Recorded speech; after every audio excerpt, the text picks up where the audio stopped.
The day the sky changed. How American fighters reached the unreachable city. On the 7th of April, 1945, at precisely 1300 hours local time, Lieutenant Saburo Sakai stood on the tarmac of Chofu Airfield, 15 miles west of downtown Tokyo, and watched something that should not have existed. The sky above him, once the exclusive domain of Japanese defenders, now crawled with silver specks at 28,000 feet. They were not bombers. His experienced eyes, scarred by years of combat across the Pacific, identified them instantly as single-engine fighters, American fighters, over Tokyo. The fuel calculations alone made it impossible. Sakai had flown the vaunted Mitsubishi Zero from carriers and island bases throughout the war. He understood range. He understood mathematics. He understood that the nearest American fighter bases capable of launching these aircraft sat on Iwo Jima, 660 nautical miles to the south. No single-engine fighter in the world could fly that distance, escort bombers, fight, and return home. Yet there they were, sunlight glinting off their polished aluminum skin, weaving protective patterns around the massive Boeing B-29 superfortresses that had turned his nation's cities into funeral pyres. Sakai lit a cigarette with trembling fingers and whispered to the young pilot beside him, a boy barely 19, who had logged less than 50 hours in combat aircraft. The words came out like a prayer for the dead. "We have already lost this war. We just did not know it until today." The story of how American fighters appeared over Tokyo begins not in the skies of Japan, but in the bureaucratic offices of Wright Field, Ohio, and in the desperate strategic calculations of men who understood that winning a war across the largest ocean on Earth required weapons that did not yet exist.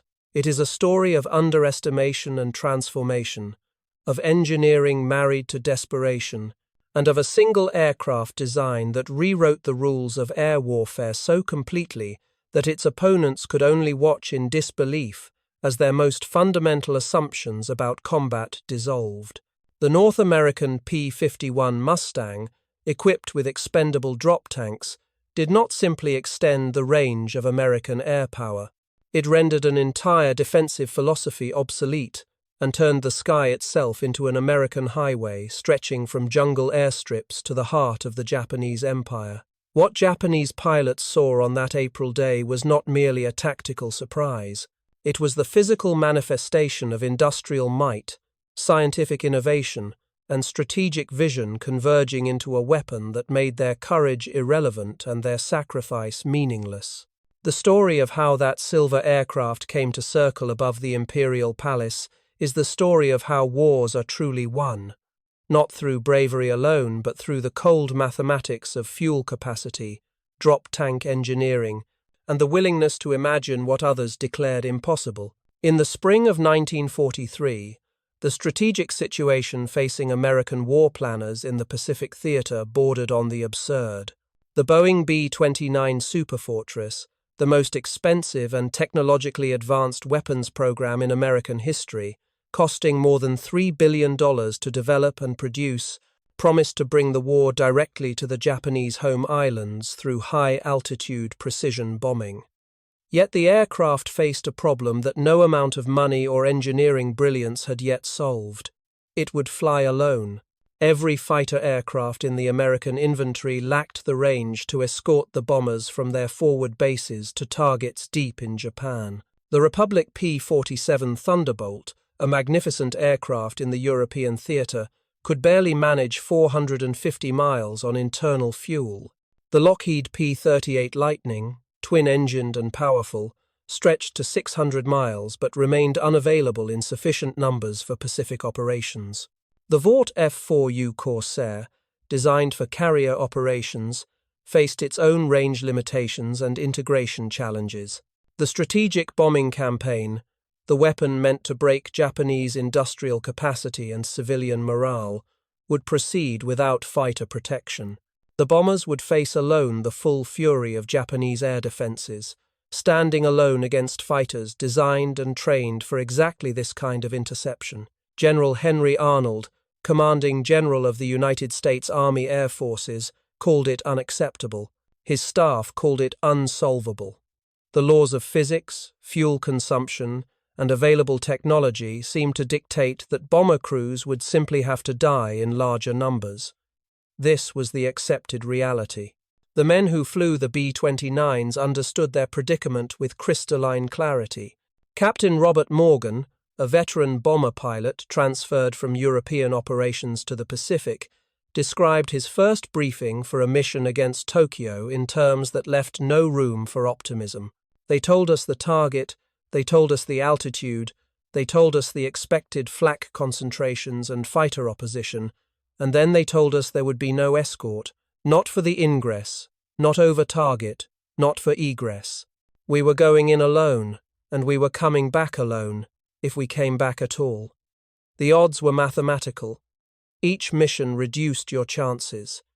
You could see it in the numbers. Crew loss rates ran between 5 and 15% per mission. Do the math over 25 missions. Most of us would not finish our tours. We knew it. Command knew it. Everyone just accepted it as the cost of bringing the war to Japan. The B-29 crews, elite and extensively trained, climbed into their pressurized cabins knowing that Japanese fighters would tear into their formations with impunity, making pass after pass, exploiting every moment of vulnerability. The psychological weight of fighting alone, of scanning empty skies for help that would never arrive, ground down even the most determined crews. Something had to change. The question was what? The North American P-51 Mustang entered the war almost by accident, the product of a desperate British purchasing commission and an American aircraft manufacturer willing to design an entirely new fighter in less than 120 days. First flown in October 1940, the Mustang initially suffered from mediocre performance at altitude, equipped as it was with an Allison V1710 engine that lost power above 15,000 feet. The aircraft seemed destined for ground attack and reconnaissance roles, useful but unremarkable. Then British engineers suggested an experiment that would transform everything. They proposed mating the Mustang's sleek, laminar flow-wing design with the Rolls-Royce Merlin engine, the same power plant that drove the legendary Supermarine Spitfire. The resulting aircraft, designated the P-51B and later the P-51D, became something entirely new in aviation history. At altitude, where the Merlin's two-stage supercharger delivered maximum power, the Mustang could reach 444 miles per hour, making it faster than virtually every Japanese fighter in service. Its aerodynamic efficiency, a product of meticulous design and wind tunnel testing, meant it consumed less fuel per mile than heavier fighters. But speed and efficiency alone did not solve the range problem. The Mustang's internal fuel capacity of 269 gallons gave it a combat radius of roughly 450 miles, better than most fighters but nowhere near enough to reach Tokyo from available bases. The solution came not from a single breakthrough but from a combination of incremental improvements and desperate innovation that, taken together, rewrote the possible. Engineers at North American Aviation installed additional fuel tanks in the Mustang's wings and fuselage, increasing internal capacity to 419 gallons. This helped, extending range to perhaps 600 miles, but still fell short. The real transformation came from external fuel tanks, disposable containers that could be jettisoned when empty or when combat required maneuverability. The concept was not new. German and Japanese forces had used drop tanks for years. But American engineers, working with unprecedented industrial resources and driven by urgent operational necessity, perfected the design. They produced drop tanks in multiple sizes: the 75-gallon tank, the 108-gallon tank, and eventually the massive 110-gallon paper composite tank, cheap to produce and effective despite its fragile construction. A P-51 Mustang equipped with two 110-gallon drop tanks and full internal fuel carried a total of 639 gallons. the mathematics suddenly aligned.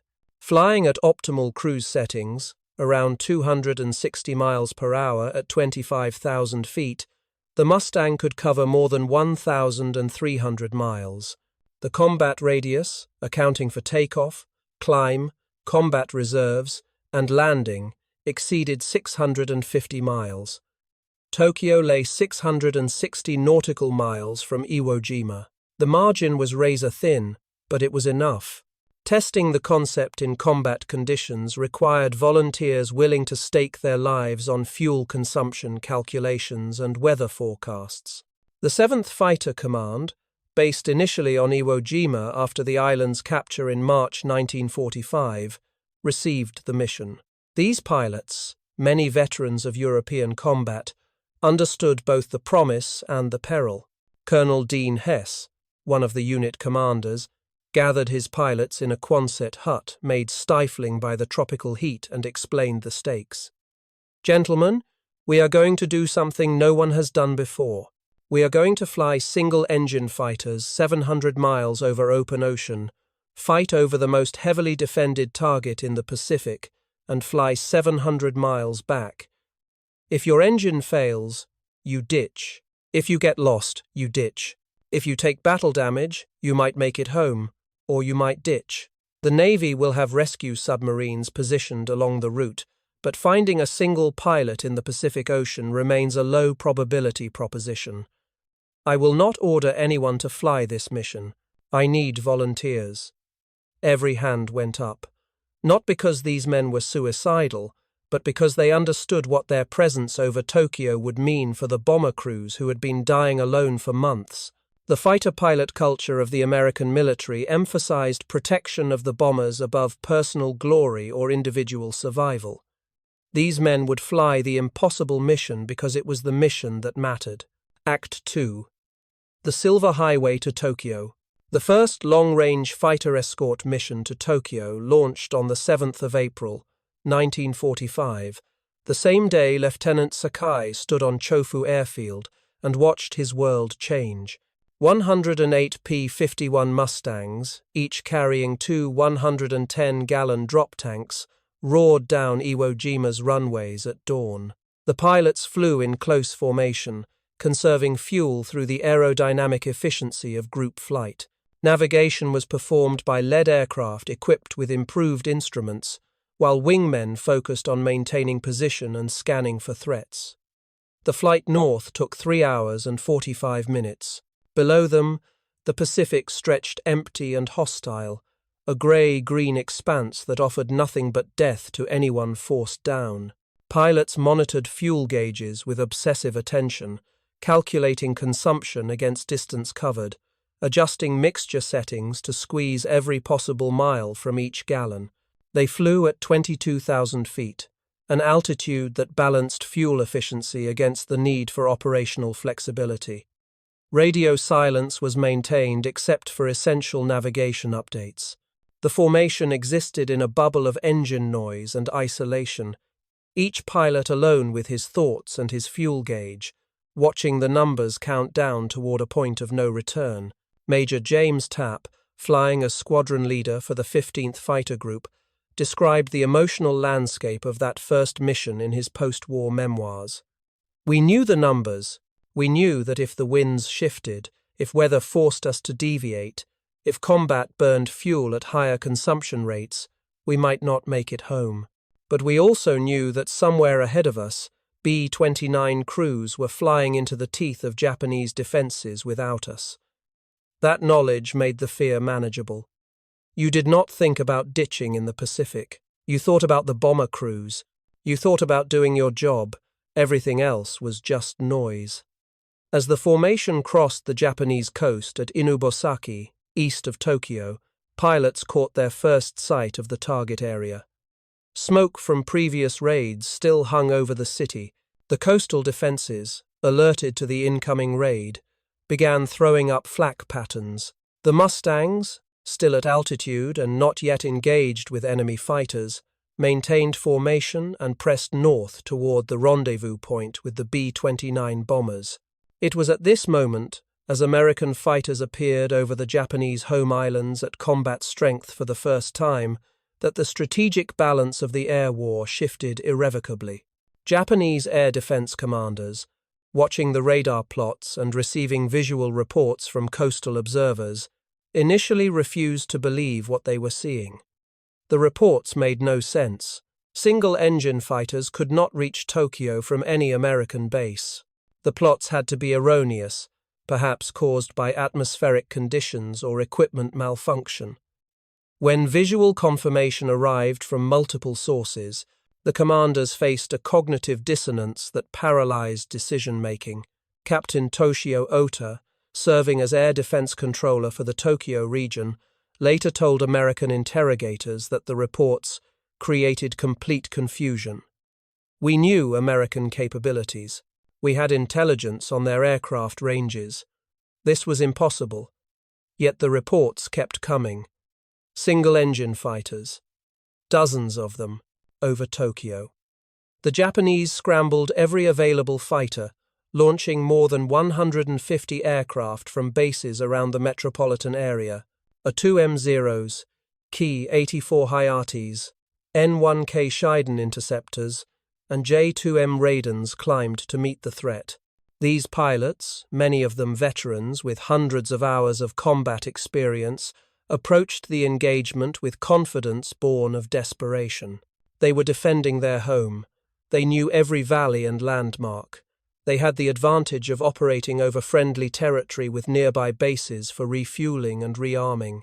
What they did not have was any experience fighting an aircraft like the P-51 Mustang at high altitude. The ensuing air battle, fought at altitudes between 20,000 and 30,000 feet in the skies over Tokyo and surrounding prefectures, demonstrated with brutal clarity the technological gulf that now separated American and Japanese fighter aircraft.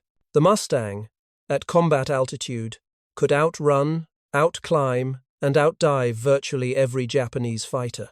The P-51D model, which equipped the majority of the escort force, could reach 444 miles per hour in level flight at 25,000 feet.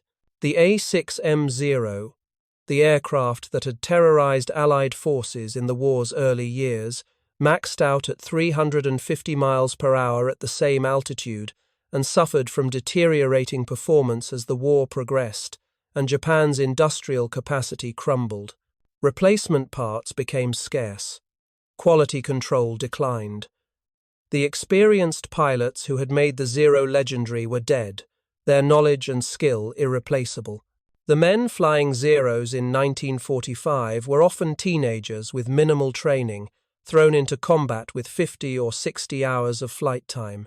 They faced American pilots who had survived the meat grinder of European combat, men who had fought Messerschmitts and Fokker-Wulfs, men who understood energy management, deflection shooting, and tactical coordination. The outcome was foreordained. First Lieutenant Clayton Kelly, flying his 43rd combat mission that day, described the engagement with the clinical detachment of a man recounting a training exercise rather than mortal combat. "We had altitude advantage and speed advantage. Their fighters came up to meet us, and we simply dove through them, selected targets, fired, and climbed back to altitude using our superior power-to-weight ratio. They could not catch us. When they tried to follow us into vertical maneuvers, they stalled out and became sitting ducks. When they tried to run, we ran them down. It was not a fair fight. Wars are not supposed to be fair. Our job was to protect the bombers. Killing Japanese fighters accomplished that mission. We killed a lot of Japanese fighters that day."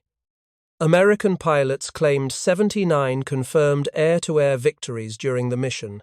Japanese records, often incomplete or destroyed in the war's final months, suggest actual losses may have been lower, perhaps 40 to 50 aircraft destroyed or damaged beyond repair. The exact numbers matter less than the operational reality.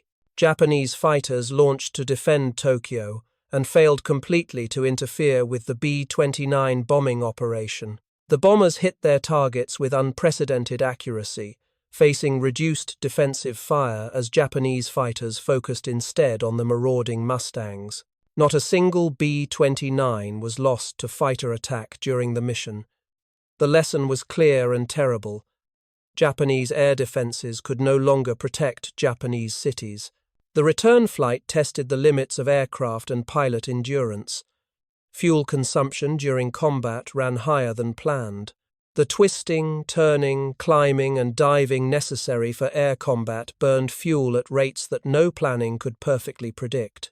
As the Mustang formation turned south and began the long flight back to Iwo Jima, pilots nursed their engines at minimum consumption settings, leaning the fuel mixture to the edge of engine roughness, flying at altitudes that balanced air density against fuel efficiency. Some aircraft landed with less than 10 gallons remaining in their tanks. 3 pilots ditched short of Iwo Jima, their engines coughing and dying as the last fuel drained away. Navy submarines and patrol boats rescued 2 of the 3. The third pilot, Second Lieutenant Robert Chen, was never found. His loss, tragic and wasteful, taught engineers valuable lessons about fuel reserves and emergency procedures. Future missions allocated more generous fuel margins, accepting slightly reduced combat time in exchange for improved safety. But Chen's death also underscored the central truth of the strategic bombing campaign. Men died so that other men might live. Fighter pilots died so that bomber crews might survive. Bomber crews died so that ground troops might not have to invade the Japanese home islands in a bloodbath that projected casualty estimates into the hundreds of thousands. The mathematics of mass industrial warfare reduced individuals to variables in an equation solved with fuel consumption rates and bomb tonnage. Over the following weeks and months, long-range escort missions became routine. The 7th Fighter Command, soon joined by additional groups and squadrons, flew mission after mission to targets throughout Japan. Tokyo, Osaka, Nagoya, Kobe, Yokohama, and dozens of smaller cities felt the presence of American fighters overhead. The impact on Japanese defensive capabilities was catastrophic. Japanese commanders could no longer mass their fighters against bomber formations without risking annihilation by escort fighters. The few remaining veteran pilots, the men whose skill and experience might have made a difference, were grounded or assigned to training duties, too valuable to risk in combat they could not win. The replacement pilots, desperate and undertrained, launched suicide attacks that killed them without significantly impacting American operations. By June 1945, Japanese fighter opposition had become sporadic and ineffective. The skies over Japan belonged to the United States. B-29 loss rates plummeted. Missions that previously expected 10 to 15% losses now returned with 99% of aircraft and crews intact. The strategic bombing campaign, freed from the constraints of fighting alone, intensified. American bombers dropped more than 160,000 tons of explosives and incendiaries on Japanese cities between April and August 1945. The firebombing of Tokyo on the night of March 9th and 10th, before the arrival of long-range fighter escorts, killed perhaps 100,000 civilians and burned 16 square miles of the city. With fighter escorts enabling daylight precision bombing, subsequent raids destroyed military targets, transportation infrastructure, and industrial facilities with unprecedented accuracy. The technological and logistical achievement represented by long-range fighter escort operations over Japan becomes even more impressive when examined in detail. Each mission required precise coordination of fuel supplies, ordnance loading, maintenance schedules, weather forecasting, navigation planning, and pilot briefing. Iwo Jima, a volcanic rock barely 5 miles long, became one of the busiest airfields in the world. Ground crews worked 18-hour shifts, refueling aircraft, loading ammunition, replacing battle-damaged components, and conducting pre-flight inspections. The fuel alone represented a staggering logistical challenge, Each Mustang required approximately 550 gallons of 100-octane aviation gasoline for a full load, including drop tanks. A mission of 100 aircraft consumed 55,000 gallons. Flying 3 missions per week required more than 600,000 gallons per month, delivered to an island with limited port facilities under constant threat of Japanese kamikaze attacks. Tanker ships crossed the Pacific on tight schedules. Fuel farms expanded across Iwo Jima's limited flat terrain. The entire operation represented American industrial and logistical capacity at its peak, the ability to project overwhelming force across thousands of miles of ocean and sustain that projection indefinitely. No other nation on Earth could have accomplished it. Act 3. The end of the old world. For Japanese pilots and commanders, the arrival of American fighters over the home islands triggered a psychological collapse that preceded and perhaps hastened the nation's military defeat. The defensive strategy had rested on assumptions that American aircraft could not reach Japan in strength, that the oceans provided a buffer allowing time for mobilization and response, and that Japanese courage and sacrifice could compensate for material disadvantage. The P-51 Mustang invalidated all 3 assumptions simultaneously. The ocean meant nothing. American fighters appeared at will. Japanese courage became irrelevant when opponents could choose whether to engage or disengage based purely on tactical advantage. Lieutenant Sakai, the pilot who stood on Chofu Airfield and watched the impossible become real, survived the war and spent his remaining years trying to explain what that moment meant. We knew we could not win. Many of us had known it for years. But we believed we could make the cost of victory so high that America would negotiate peace. We believed our cities, at least, enjoyed protection. When their fighters appeared over Tokyo, that last belief died. There was nothing left to defend. We could only wait for the end. The strategic impact extended beyond simple numerical calculations of aircraft destroyed or missions completed. The presence of American fighters over Japan forced a wholesale reallocation of defensive resources that could never be recovered. Japanese industry, already strained by years of war, material shortages, and bombing damage, diverted resources to fighter production that might have gone to pilot training, fuel production, or naval operations. But fighter production without fuel to fly them, without experienced pilots to fly them, and without any realistic hope of success, represented a waste of resources that Japan could not afford. Major Yoshio Nakamura, serving as a staff officer for the Imperial Japanese Army Air Force, later testified to American interrogators about the despair that gripped headquarters. We produced thousands of fighters in the war's final months. They sat on airfields because we had no fuel. The pilots who might have flown them were dead. The new pilots had perhaps 30 hours of training. They could barely take off and land. They were sent to die, and everyone knew it. The appearance of American fighters over Tokyo ended any pretense that we could defend the homeland. The leadership knew it. They simply could not admit it. The disconnect between reality and official pronouncements widened into a chasm that swallowed the final months of the war. Propaganda insisted that victory remained possible even as cities burned. The population was exhorted to greater sacrifice even as food stocks dwindled and industrial production collapsed. The long-range fighter escorts did not, in themselves, end the war. But they removed the last barrier to total American air superiority and made the final strategic calculations unavoidable. The moral dimension of long-range fighter operations defies easy categorization. The bomber crews who flew to Japan protected by Mustang escorts dropped explosives and incendiaries that killed hundreds of thousands of Japanese civilians. The firebombing campaign against Japanese cities deliberately targeted densely populated residential areas, seeking to break civilian morale through mass casualties.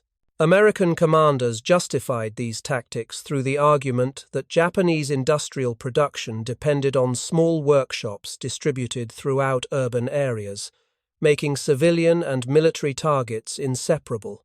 They also argued that the alternative, a ground invasion of Japan, would result in even higher casualties on both sides. These arguments have been debated by historians, ethicists, and survivors for 8 decades without resolution. What remains undebatable is that the men who flew the missions, both bomber crews and fighter escorts, operated within the moral framework of total war. They believed, or told themselves they believed, that killing was necessary to save lives, that burning cities would prevent invasion, and that overwhelming violence would force surrender and save both American and Japanese lives that would be lost in continued fighting. Some of these men carried that belief comfortably throughout their lives. Others were haunted by what they had done. Captain Robert Morgan, the bomber pilot who flew missions over Tokyo, spoke decades later about the moral ambiguity. "We did terrible things.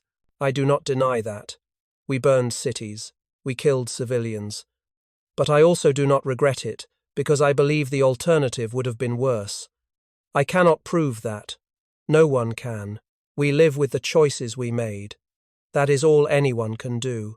The final months of the war saw long-range fighter operations reach their peak of efficiency and destructiveness. By July 1945, American fighters operated over Japan with near-complete impunity. The missions expanded beyond bomber escort to include ground attack operations against transportation networks, airfields, and military installations. P-51 Mustangs strafed trains, bombed bridges, and destroyed aircraft on the ground. The Japanese response became increasingly desperate. Kamikaze attacks, the ultimate expression of sacrificial defense, launched against American ships and occasionally against bomber formations. But these attacks, however dramatic, could not change the strategic equation. The atomic bombings of Hiroshima and Nagasaki in August 1945 brought the war to its conclusion, but the pathway to those bombings had been paved by months of conventional bombing made possible by long-range fighter escorts. The B-29 Enola Gay that dropped the atomic bomb on Hiroshima flew without fighter escort, not because escorts were unavailable, but because commanders judged the risk acceptable for a single aircraft mission. The calculation itself demonstrated how completely the operational environment had changed. American aircraft could fly anywhere in Japanese airspace with acceptable risk levels. The sky had become an American domain. When Emperor Hirohito announced Japan's surrender on August 15, 1945, he cited the new and most cruel bomb as justification for capitulation.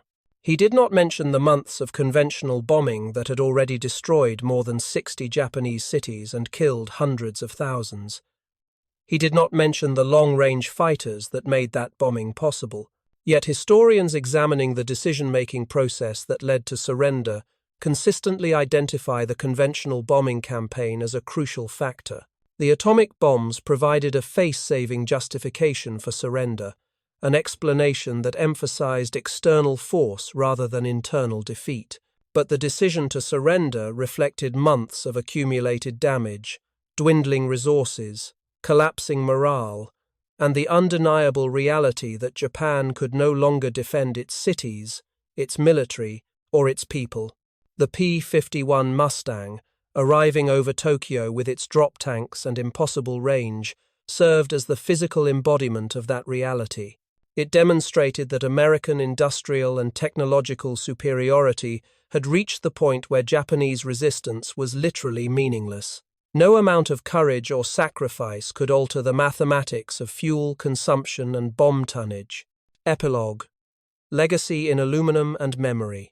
In the decades following World War II, the P-51 Mustang achieved a legendary status in aviation history that transcended its actual combat record.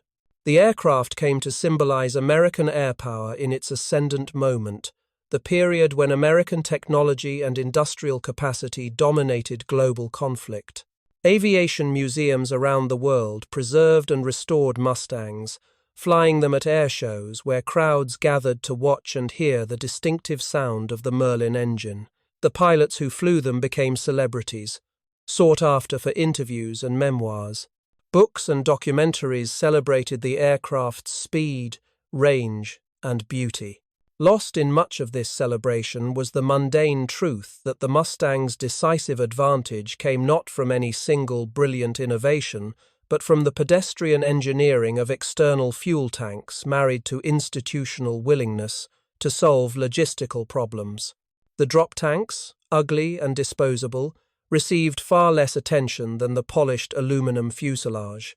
Yet without those tanks, the Mustang would have remained a superb but limited fighter, unable to reach the targets where the war would be decided. The lesson, ignored or forgotten in the mythology of aviation history, was that wars are won through logistics as much as heroism, through fuel supply as much as pilot skill. Lieutenant Saburo Sakai, the Japanese pilot who witnessed the first American fighters over Tokyo, survived the war and became one of Japan's most celebrated veterans. He wrote extensively about his experiences, always returning to that moment on Chofu Airfield when the impossible became real. In his memoir, published in 1957, he reflected on what the long-range fighter represented in the context of Japan's defeat. "We believed our islands were protected by distance. We believed the ocean was our fortress. When their fighters appeared over Tokyo, we understood that the world had changed. Distance meant nothing. The ocean protected nothing. Technology and industry had created weapons that made geography irrelevant. Japan entered the war as a regional power. We ended it as a defeated nation, forced to confront the reality that we had challenged an opponent we could never defeat. The American fighters over Tokyo were not the cause of our defeat. They were the symbol of it. They showed us, in the most undeniable way possible, that we had lost. Everything that followed was merely the working out of that reality." Sakai's reflection captured something essential about the nature of technological change in warfare. The P-51 with drop tanks did not win the war through individual combat prowess or even through the aggregate number of enemy aircraft destroyed. It won by making visible the gap between American and Japanese capabilities, by transforming an abstract industrial advantage into a physical presence that could not be denied or rationalized away. The veterans who flew the long-range escort missions carried their own complicated legacies. Some spoke freely about their experiences, appearing at reunions and air shows, signing autographs for children who saw them as heroes. Others remained silent, uncomfortable with celebration of actions that had contributed to mass death. The disconnect between public memory and private experience has been a common theme in veteran accounts from all modern wars. Major James Tapp, who led one of the first escort missions to Tokyo, gave a final interview in 1998, shortly before his death at age 82. The interviewer asked him what he wanted people to remember about the long-range fighter missions. His answer avoided heroism and focused on function. "We did a job that needed doing. We protected the bombers so they could complete their missions. Those missions destroyed Japanese cities and killed Japanese civilians. That is the truth. We were not on some noble crusade. We were fighting a war, and wars are about killing the other side until they surrender. The Mustang was a tool.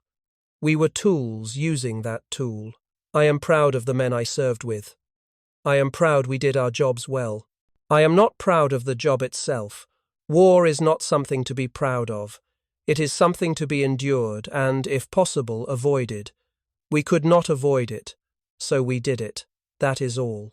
Today, more than 80 years after American fighters first appeared over Tokyo, the strategic lessons of long-range escort operations remain relevant to military planners confronting the challenges of projecting power across vast distances. The Pacific Theater's geography has not changed. The distances between bases and targets remain enormous. Modern air warfare still grapples with the fundamental equation of range, fuel capacity, and combat effectiveness. The solutions have evolved, incorporating air-to-air refueling, carrier-based aviation, and long-range cruise missiles. But the underlying challenge persists. Power must be projected across empty ocean to targets that can be defended. The P-51 Mustang with drop tanks represented one solution to that challenge, developed under wartime urgency with the resources of a fully mobilized industrial nation. Whether future conflicts will see similar innovations driven by similar necessity remains unknown. What can be known is that wars continue to be won not by the side with the bravest soldiers or the most advanced weapons alone, but by the side that can sustain operations, solve logistical problems, and bring overwhelming force to bear at the decisive point. The long-range fighter escort missions of 1945 succeeded because American industrial capacity could produce the aircraft, deliver the fuel, train the pilots, and maintain the infrastructure necessary for sustained operations across thousands of miles of hostile ocean. That capacity, more than any individual technological advantage, determined the outcome. The final word belongs to the bomber crews whose survival depended on the fighters that appeared over Tokyo carrying their impossible fuel loads. Technical Sergeant William Chen, a radio operator and gunner aboard a B-29 named City of Los Angeles, flew 32 missions over Japan between March and August 1945. He experienced both the terror of flying without escorts and the relief of seeing Mustangs appear alongside his formation. In 2003, at a reunion of his bomb group, he spoke about what the long-range fighters meant to the men who flew the missions. When we saw those Mustangs pull up alongside, when we saw their wings waggle in greeting, we knew we had a chance. Before they arrived, every mission felt like a suicide run. We went because it was our duty, but we went knowing we might not return.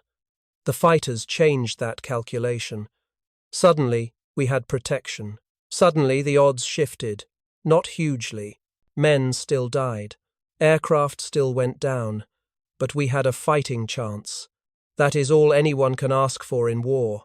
A fighting chance. The men who flew those fighters gave us that. We never forgot it. We could never forget it. They saved our lives, many times over.